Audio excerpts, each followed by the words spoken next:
Salve, salve, pessoal! Um grande prazer estar aqui mais uma vez. Eu sou a professora Jordana Mello e, para quem não me conhece ainda, trabalho com educação infantil aí há mais de 10 anos.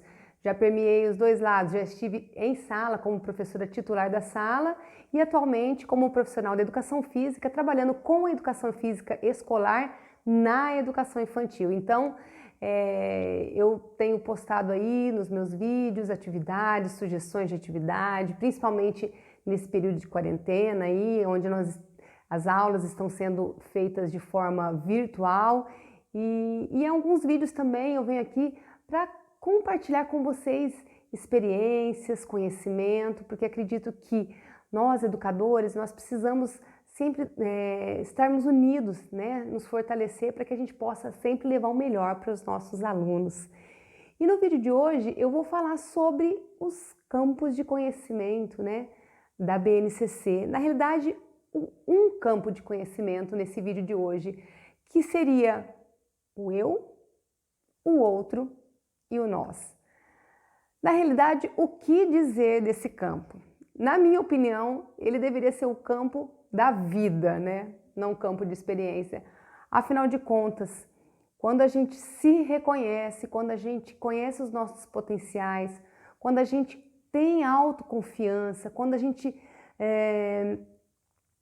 sabe da nossa importância, da nossa integração com o mundo, quando a gente tem esse conhecimento nosso, o outro, respeitar o outro, conviver com o outro, se torna mais fácil e, consequentemente, o todo, né, o nós, vira algo essencial.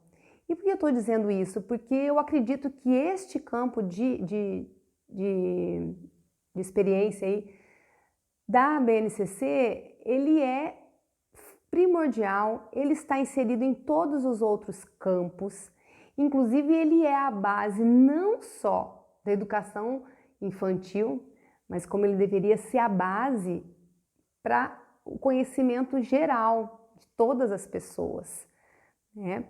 Eu digo isso porque talvez se nós, né, tivéssemos sido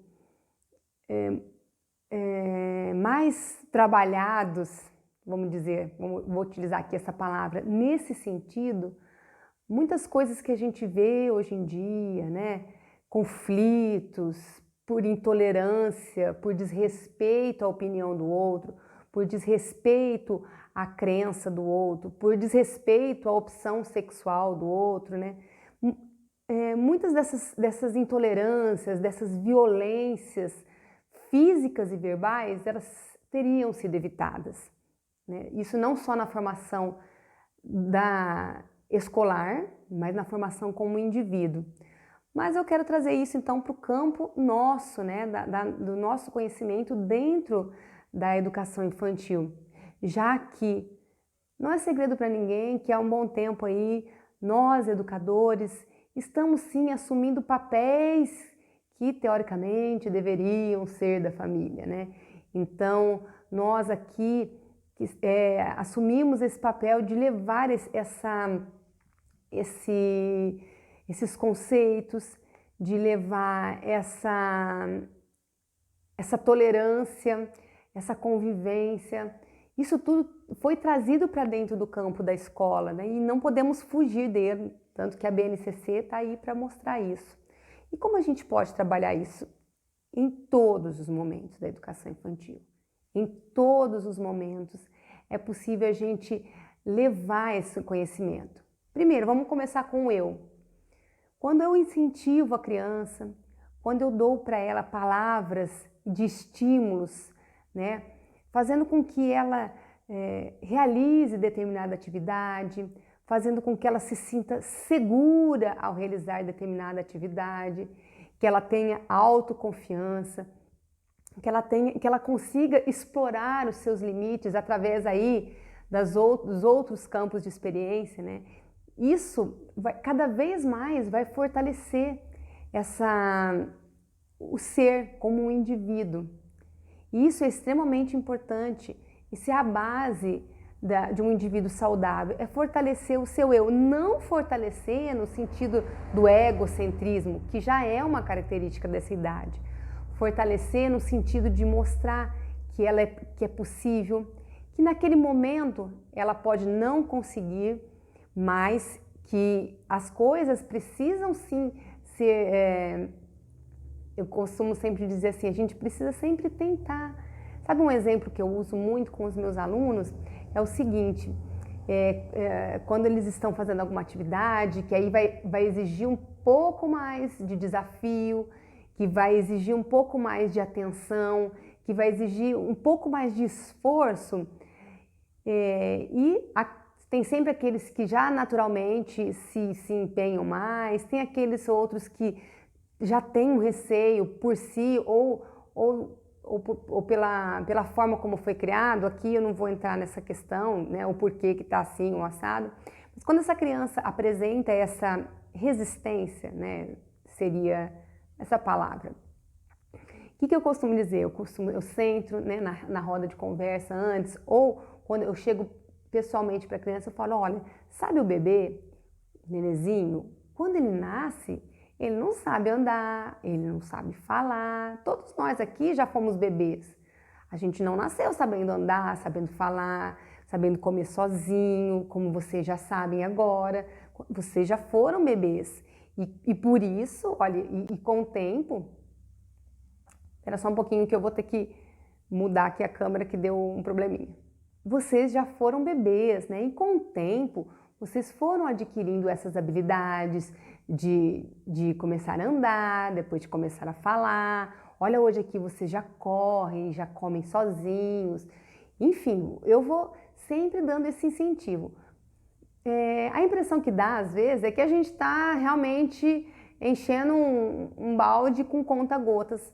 Mas quando a gente estuda assim, mais aprofundado essa questão de como nós recebemos a informação, a gente percebe o quanto é importante essas palavras de incentivo, essas palavras de estímulos que elas vão ficar ali, ó, no nosso subconsciente.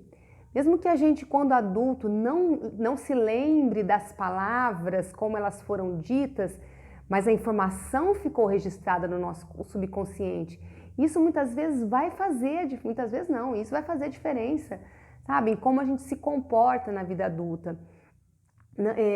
Então, eu colocando como uma experiência minha, tá? Estou compartilhando uma experiência de trabalho, de como eu me dirijo. Então, eu sempre, olha, e às vezes está fazendo alguma coisa, eu falo, nossa, tá muito legal, vamos tentar fazer mais legal ainda, usando uma terminologia que eles possam entender. Então, esse incentivo, esse estímulo, sabe? A forma com que a gente fala, a forma com que a gente se direciona. E aqui eu volto a dizer, às vezes, em muitas atividades a gente trabalha junto, cooperativo, algumas atividades, como de repente aí uma estafeta, ou um pega-pega, ou alguma outra atividade em que eu falo, olha, quem não fizer de acordo com as regrinhas vai ter que sentar um pouquinho, enfim. Eu já dei vários exemplos em vídeos anteriores. Isso não estou excluindo a criança, mas olha só, é uma forma, inclusive, dela aprender a lidar com as frustrações, né? E num outro momento, ela poder se esforçar melhor, sempre dentro de uma brincadeira. Por isso o brincar é tão importante, por isso o movimento integrado, o campo que se refere ao movimento integrado a esse campo do eu, o outro, nós, é extremamente benéfico, porque ali numa atividade, é uma atividade de constante superação, né? Então, eu falei, esse campo é o campo da vida. Então, quanto mais a gente estimula essa criança a fazer coisas diferentes, fazer coisas que saem ali do que ela está acostumado, propor um pequeno desafio, propor algo que vá aguçar outros estímulos, isso tudo vai fortalecendo o seu eu, né? E quando você fortalece o seu eu, no sentido de perceber que você tem condições de atingir aquilo, transporta isso para uma vida adulta Eu posso, e dentro do meu trabalho, dentro dos meus estudos, dentro do meu conhecimento, do meu esforço no sentido sim, eu posso chegar até determinado local se eu fizer o que deve ser feito para chegar até lá. Se eu quiser ser um médico, eu vou precisar trilhar um caminho, mas isso independente, eu posso conseguir, né? É essa força, sabe? Eu sei que é muito subjetivo, é um campo muito subjetivo, mas em todo momento na educação infantil a gente pode e deve estimular isso, a questão do eu. Olha, quando a gente coloca lá os ajudantes, então aquela criança vai se sentir participando de uma aula, participando, ajudando o professor a fazer algumas coisas naquele dia, né? No outro dia, aí depois já vai entrar a questão do outro. Um dia sou eu, depois será o outro, meu outro colega, que também tem o direito. Então são três coisas que são interligadas. Então, e aí quando essa questão do fortalecer, a gente às vezes tem que tomar um pouco de cuidado, porque assim, para não transformar-se num superego, que é o que às vezes e muitas vezes a gente vê acontecendo assim com os pais atualmente. Ai, meu príncipe, minha princesa, no sentido assim de eu posso tudo e tudo me é devido, e o outro que, perdão da palavra, e o outro que se lasque. Não é isso. A questão do eu é a questão de perceber que eu posso, que eu tenho condições de conseguir determinada coisa. Estou falando aqui, logicamente, numa terminologia para adultos, mas isso a gente trabalha assim, nas atividades do cotidiano, sabe? Numa escovação, olha, agora é a sua vez de colocar a pasta, vamos melhorar, enfim, fazer a própria questão da autonomia, né? A autonomia e a autoconfiança geram adultos mais autoconfiantes e, consequentemente, com mais chances de alcançar aquilo que desejam e aquilo que se propõem. Obviamente, nós aqui lidamos, a maioria de nós, talvez, grande parte daqueles que estão me vendo, estão assim habituados, como eu, a trabalhar com salas com bastante crianças, sem ajudante, sem nada. Então, não é algo que seja simplesmente fácil, não é isso, mas cabe a nós, como educadores, que desejam o melhor para essas crianças, começar a proporcionar palavras de estímulos e atividades que façam com que essa criança assim, se sinta desafiada também, porque o desafio nos faz crescer. E aí, quando entra a questão do outro, como eu disse, está muito interligada, porque eu tenho sim, eu posso sim, mas o outro também pode. Então eu posso, né? A gente falaria para um adulto: você pode fazer tal coisa? Você pode, mas você deve, né? Então traz isso para a nossa vida adulta. Por exemplo, você pode ir lá e empurrar a pessoa para que ela caia? Para poder, você pode, mas você deve fazer isso. Então assim, não é quando aí já vai entrar essa questão. É delicado, tá? Eu tô falando aqui, mas como uma conversa, mas eu sei que é delicado, mas assim, a gente precisa começar a entender isso, né? E transportar. E às vezes, sabe o que eu faço muito? Eu falo, nossa, eu me transporto assim para minha vida.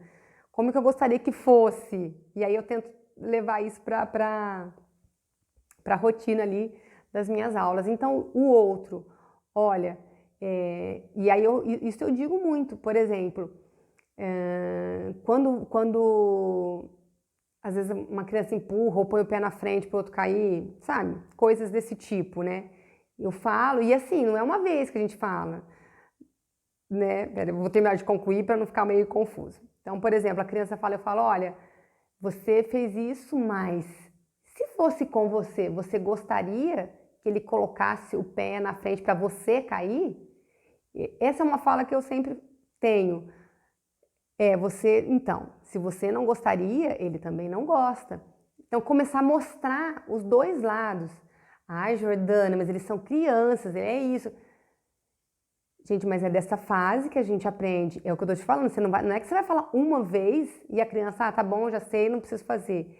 é um disquinho, sabe? Assim, quem é da geração disquinho, CD, sabe o disquinho riscado? Volta falando sempre a mesma coisa.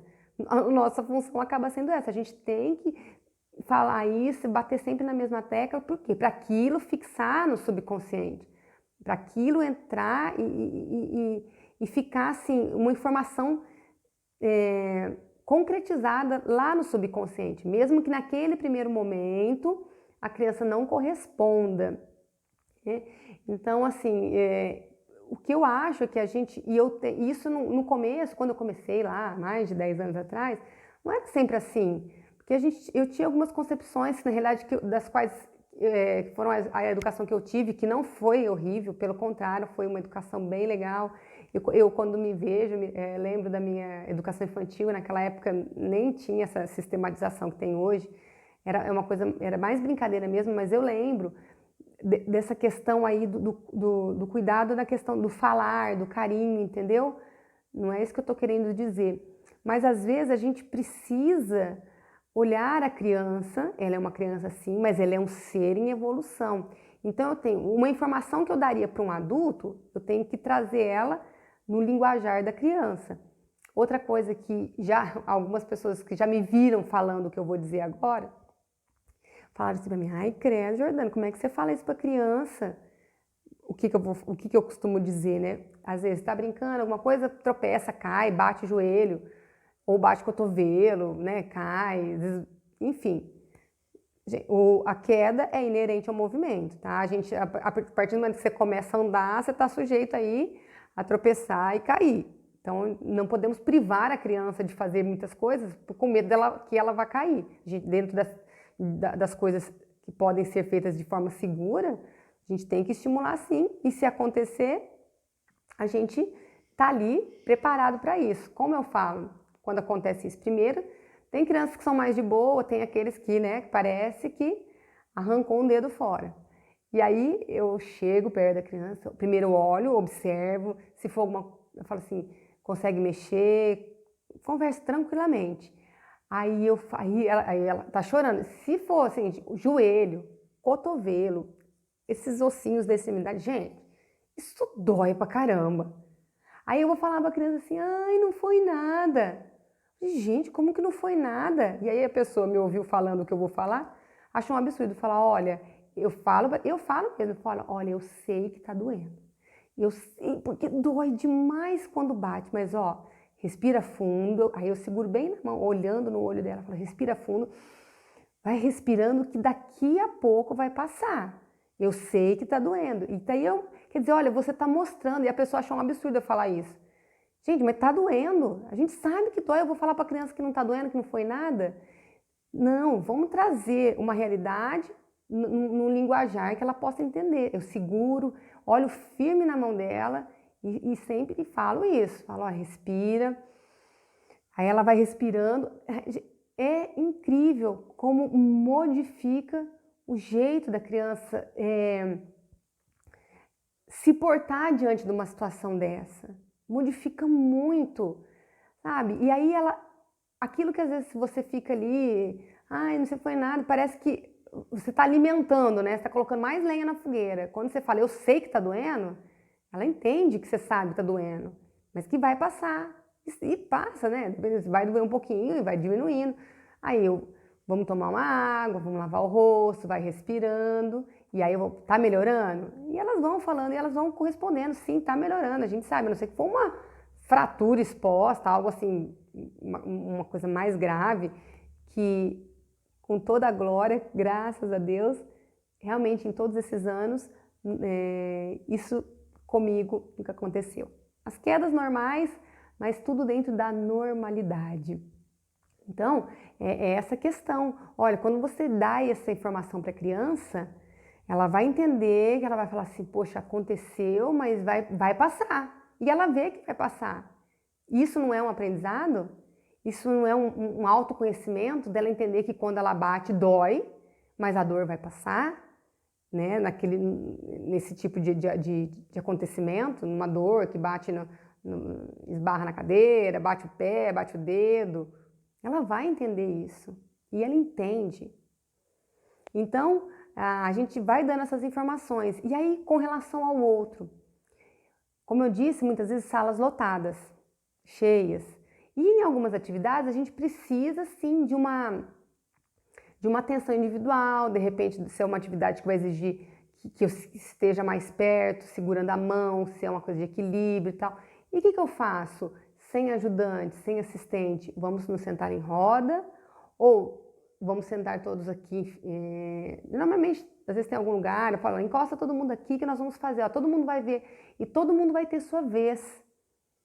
Sabe? Aí eles vão participando, cada um na sua vez, aí um vai vendo o outro, porque quando a gente vê o outro, a gente também aprende, isso acontece conosco. Então você está vendo como o outro está fazendo e vai, né, desenvolver a atividade como o outro, isso já é um aprendizado. E aí tem uma questão aqui, um outro termo que eu aprendi a usar há um tempo atrás, que eu achei muito interessante. Para quando a gente tem muitas crianças, não tem ajudante, somos sozinhos em sala. Não, é lógico que eu continuo usando esse termo, é um processo às vezes, não é, como eu vou sempre dizer, educação infantil, a gente não vai falar uma vez só, várias vezes falando a mesma coisa, disquinho riscado. Eu ouvi esse ensinamento em um vídeo, nem era relacionado à educação, nada, mas relacionado a essa coisa do autoconhecimento de a pessoa que estava falando o vídeo, disse assim, que às vezes a gente, e o que acontece, vocês vão me entender, que eu acredito que acontece com todo mundo, a gente vai passando adiante aquilo que a gente aprendeu dos nossos pais, na escola, a gente tende a replicar isso, né? E às vezes é automático, a gente não percebe quando veja falou. Mesmo que a gente às vezes nem pense daquela forma, mas assim, tá tão no subconsciente que a gente replica. Então, como que eu aprendi a me colocar nessa situação? Por exemplo, antigamente, né, nossos pais, até hoje, muita gente fala assim, olha, você tem que obedecer a porque agora é a vez do coleguinha, tem que obedecer. Olha bem, obedecer. E às vezes, sem querer, a gente fala isso. Eu, no meu caso, falava até um tempo atrás, em algumas situações, olha, vamos obedecer aqui, hein? E nem é no sentido autoritário, é no sentido de estar lá no subconsciente, gente. Para pensar quantas coisas a gente fala no automático. E nesse vídeo, a pessoa que estava falando, ele falou, olha, a gente fala de mudança, fala de novos paradigmas, fala de novas abordagens, mas às vezes a gente replica o antigo. Ele falou, e eu me peguei, e é uma pessoa que trabalha com espiritualidade, com autoconhecimento, ele falou, eu me peguei falando para o meu filho, olha, você tem que obedecer o papai. E ele falou, gente, mas espera aí, como eu estou pedindo para o meu filho obedecer? O meu trabalho é justamente ao contrário, enfim, falou várias coisas. Ele falou, e aí então, no vídeo ele disse, eu passei a pedir para o meu filho colaborar. Olha só, é a mudança de uma simples palavra. Eu vou colaborar. Porque assim, olha no sentido, quando eu obedeço, eu não tenho direito à voz ativa. Eu obedeço e pronto, acabou. Quando eu colaboro, eu faço parte do processo. Mesmo que a criança não saiba esta informação, mas o subconsciente dela vai saber, vai entender. E depois que eu comecei a usar esse termo, pessoal, olha, agora todo mundo vai colaborar, todo mundo vai ajudar a Pro, esperando a sua vez, para que todos possam fazer atividade e para que essa atividade saia tudo bem com ela. Eu comecei a mudar. E no primeiro dia nada, não fez efeito. Depois de um tempo, eu falei, gente, mas não é que faz diferença mesmo? O simples mudar de uma palavra. Olha como a palavra tem força, a palavra tem poder. Então, assim, e aí, olha, quando vamos colaborar, a criança, como eu, vai entender que o outro também tem vez. E tanto o eu quanto o outro fazemos parte do nós. Então, se eu colaboro, se o outro colabora, se todo mundo colabora, o nós vai cumprir a atividade com êxito. Então, assim, esse é um campo de experiência muito sutil, no sentido de que ele é permeado em todo o tempo, todo o tempo. Principalmente hoje em dia, porque nós temos que falar a verdade. As crianças estão mais egocêntricas do que nunca, né?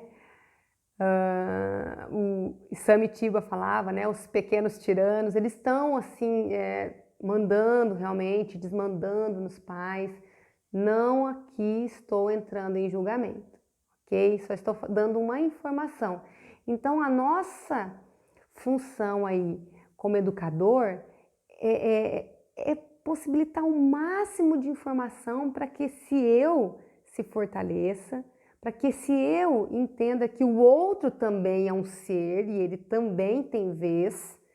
E isso vai acontecer quando? Numa roda de conversa. Então, nós estamos conversando, então, olha, só vai poder falar quem levantar a mão. E aí, enquanto o amigo estiver falando, nós vamos ouvir, porque do mesmo jeito que ele tem direito de falar, o outro também tem, o outro também tem. Então, nós vamos por partes, vamos ouvir todo mundo, cada um à sua vez, né? Para a gente entender, compreender que o outro também tem vez. Não sou só eu, entendeu? Quantos adultos a gente não vê assim? Só fala, fala, fala e não dá ouvido para o outro, né? Só vem a mim, é tudo meu e eu posso tudo, né? Mesmo que esse poder tudo vá ferir o outro. Isso a gente está vendo assim, o tempo todo nas redes sociais. Hoje em dia está muito, né? Tá muito assim, as redes sociais deram voz, né? Às pessoas e assim, só que algumas pessoas acabaram abusando. Eu falo o que eu quero, ofendendo quem eu quero, e o restante, ó, da humanidade que se exploda. Por isso que eu acho que a educação infantil é algo mas tão importante, apesar de continuar dizendo que sem reconhecimento por parte dos próprios colegas, profissionais da educação física ou pedagogos que trabalham com fundamental, porque ainda nós temos no nosso subconsciente lá grudadinho que só é um educador, só é um professor aquele que trabalha com caderno, com livro, e que o aprendizado só acontece na escrita, no papel, né? E que na educação infantil a gente está ali só para brincar. E que delícia, né, gente? Que a gente está ali para brincar. Que é coisa melhor do que brincar e aprender? Brincar, aprender de forma divertida, aprender de forma lúdica, aprender através da emoção, né? Por isso que é uma fase tão maravilhosa, por isso que as crianças têm tanto quando elas saem da educação infantil, porque ali é a fase realmente não só do descobrimento de muitas coisas, mas é a fase em que sim, essas emoções se fortalecem. E se a gente souber direcionar essas emoções, se a gente souber modificar nossas palavras, outra coisa que eu aprendi na minha vida, não só pessoal, profissional, mas pessoal, quando eu comecei a modificar a forma de dizer as coisas, dizer a mesma coisa, mas com uma forma diferente, eu comecei a perceber que realmente houve mudanças. Como eu disse para vocês, a palavra obedecer e colaborar.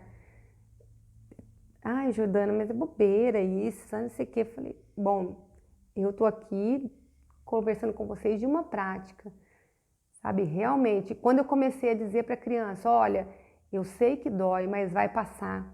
Eu vi resultado, eu vi diferença. Quando eu comecei a dizer, olha, presta atenção, vem aqui, ó. Você gostaria que alguém chegasse e colocasse o pé na frente para você cair? Olhando no olho da criança, olhando no olho do aluno. Você gostaria de acontecer isso se você bater? Não. Então, o seu amigo também não gosta. É fácil? Não, não é fácil. É possível? É possível. Dá trabalho? Dá trabalho. Mas o educar dá trabalho, né? Dá trabalho nesse sentido, porque ele precisa de repetição, ele precisa de estímulo, ele precisa de contato visual, ele precisa de envolvimento, precisa de tudo isso. Então, mas quem está na educação infantil está se propondo a fazer isso. Quem está na educação infantil tem aí tem que ter dentro de si essa diferença. Sabe como eu posso dizer, esse tchan aí que o educador infantil tem. Sejamos nós profissionais da educação física, sejamos nós pedagogos, trabalhando como o professor ou como monitor em escola, em ONGs. Quem trabalha com educação infantil, quem trabalha com essa faixa etária tem que ter, sabe, o brilhinho. É muito engraçado. A gente vê que tem um diferencial, tem algo a mais, porque precisa disso. Eu não estou falando aqui que tem que ser, sabe, assim. Gente, eu uso uns termos meio antigos, mas vou falar, não estou falando assim que tem que ser a Paquita, dançar, pular, virar estrela, não é isso. Mas assim, é uma coisa diferente, sabe, que o educador infantil tem, que trabalha com essa faixa etária. É uma pitada a mais disso tudo que eu falei, sabe, de querer fazer o diferente, de querer fazer diferença na vida da criança. Isso é muito legal, né? Isso talvez que mova o educador, o profissional que trabalha com a educação infantil. Porque, gente, não é fácil, a gente sabe que não é. Olha quantas crianças. Às vezes os pais com 1, 2, não dou conta, estou me descabelando, e a gente lá com 20, 25, 28, e por aí vai. Claro que não é fácil, eu não estou aqui para dourar a pílula, não. Eu sei do trabalho, assim como vocês, eu também estou em sala, mas assim, com essas mudanças que a gente vai fazendo, a gente vai melhorando, sabe, cada vez mais, e a gente vai vendo a diferença, vai vendo o progresso, vai vendo ao longo de um ano, porque uma criança na educação infantil, em um ano, ela muda demais. Vocês vão de concordar comigo, elas mudam demais, elas evoluem, a gente vê uma evolução assim, até rápida nesse sentido. Então, é isso que eu queria dizer nessa questão do eu, o outro, o nós. Ele é um campo que está permeando todos os outros, ele permeia desde a hora que a criança chega na escola até a hora que ela sai, porque o tempo todo você tem que estimular essa criança, você tem que fazer com que ela entenda o outro e entenda o coletivo, tá? Dentro do contexto apropriado para a faixa etária dela. E isso vai ficar, quanto mais a gente dá esse estímulo, mais a criança vai ficar ali, ó, dentro ali, vai armazenando aquilo. Você acha que não valeu de nada, mas aquilo ficou. Gente, fica. Olha tantas coisas que a gente faz hoje que a gente não lembra, mas a gente talvez, algumas até crenças que não são tão boas assim, mas porque a gente ouviu tanto aquilo quando era criança que a gente acha que aquilo é uma verdade, né? Então, vai por mim. Começa a mudar o jeito o jeito de falar. Você começar a mudar o jeito de falar já ajuda demais nesse trabalho. Então, é isso. Esse foi o vídeo de hoje. Espero aí que essa conversa tenha ajudado vocês de alguma forma. Quero mandar um grande abraço a todos vocês aí que estão dando o seu melhor para que esse momento aí de pandemia, para que esse momento aí de aulas virtuais seja o mais tranquilo possível, se é que pode ser tranquilo, mas dentro da possibilidade. E em breve aí todos estaremos retornando. Isso vai ficar para a história, né? Nós entraremos para a história, né? Nessa questão aí de termos enfrentado uma pandemia, aulas virtuais, assim, ó, pum, jogando no nosso colo. Mas com certeza vai ser uma ótima experiência, um ótimo aprendizado para todo mundo, em todos os setores. Grande abraço para vocês e até o próximo vídeo.